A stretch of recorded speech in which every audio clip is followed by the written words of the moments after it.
எனக்கு தெரிந்த ஒரு நபர் வந்து பாத்தீங்கன்னா, அவங்க அப்பாவுடைய சொத்து. அவங்க வந்து ஒரு 4 பேர் அண்ணன் தம்பி இருக்கிறாங்க. அந்த வீடு வந்து ரொம்ப பாழடைஞ்சு போய் கிடக்கிறது. சட்டப்படி அந்த நபருக்கு அந்த வீடு கொடுக்கணும், அவ்வளவுதான். அந்த வீடு அவ்வளவுதான் வரும். ஆனா அவர் எங்க இருக்காருன்னா, அவர் தூரத்துல இருக்காரு, அவர் வெளியூர்ல இருக்காரு.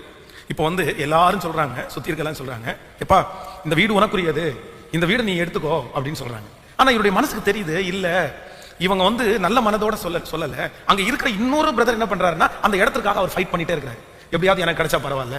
ஆனா உள்ளுக்குள்ள கலவரமா இல்லாம வெளி தோற்றமா, இல்ல எனக்கு கிடைக்கணும், கிடைச்சா பரவாயில்ல, அதுக்காக இவன் எடுத்துருவானோ அப்படின்னு நினைச்சு அங்க உள்ளுக்குள்ள நிறைய வேலை நடந்துட்டே இருக்குது.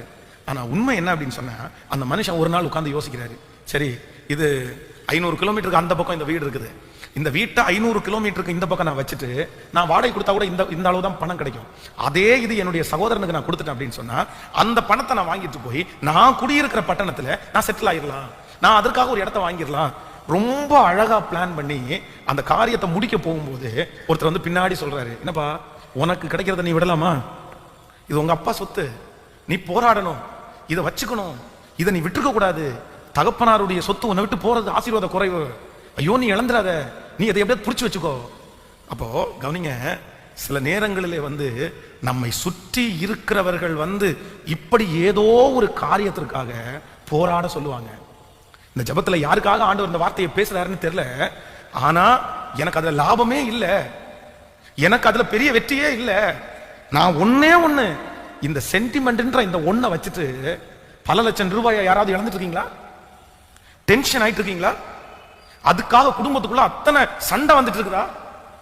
அது ஒரு 20 லட்சம் ரூபாய் ஜாஸ்தியா போகும், என் அண்ணன் என்ன ஏமாத்துறான், என் தம்பி என்ன ஏமாத்துறான், அதனால நான் ஃபைட் பண்ணியே ஆகணும் பாஸ்டர் அப்படின்னு சொன்னா கூட ஏதோ ஒரு விதத்துல ஒத்துக்கலாம். சரி ஓகே, உங்களுக்கு கிடைக்கிறதுக்காக நீங்க வந்து எனக்கு என்னுடைய சொத்தை என்னுடைய ஆசீர்வாதத்தை நான் விட முடியாது அப்படின்னு நீங்க சொல்லலாம். அதுல எந்த பிரயோஜனமும் இல்லை, அதுல எந்த லாபமும் இல்லை. ஆனா எதுக்கு சொல்லுங்களேன்? இந்த ஒண்ணு இந்த சொத்து கூட பரவாயில்லைங்க. இந்த ஸ்கூல்ல 2 டீச்சர்ஸ் 2 பேர் இருப்பாங்க பாருங்க, 2 பேரும் ஒரே ஸ்கூல்ல வந்து ரொம்ப நெருக்கமான டீச்சரா இருப்பாங்க. அப்போ ஒரு டீச்சர் சொல்லுது, என் பொண்ணை உன் பையனுக்கு தான் கல்யாணம் பண்ணி கொடுக்கணும்.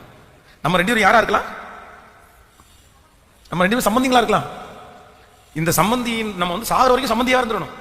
என் பொண்ணு அதை வந்து இப்பவே தீர்மானிச்சுக்கங்க. அந்த பிள்ளைங்க இன்னும் 8th படிக்கல, அதுக்குள்ள இப்போ இந்த சென்டிமெண்ட்டுக்காக ஆண்டவரே என் பிள்ளை எப்படியாவது அந்த பையனை தான் கல்யாணம் பண்ணணும், என் பொண்ணு அந்த பையனை தான் கல்யாணம் பண்ணணும், அதுக்கு உபவாசம் போட்டு ஜெபம் பண்ணா, நான் சொல்றேன் அந்த ஜெபம் வந்து தேவையுள்ள போராட்டமா தேவையில்லாத போராட்டமா?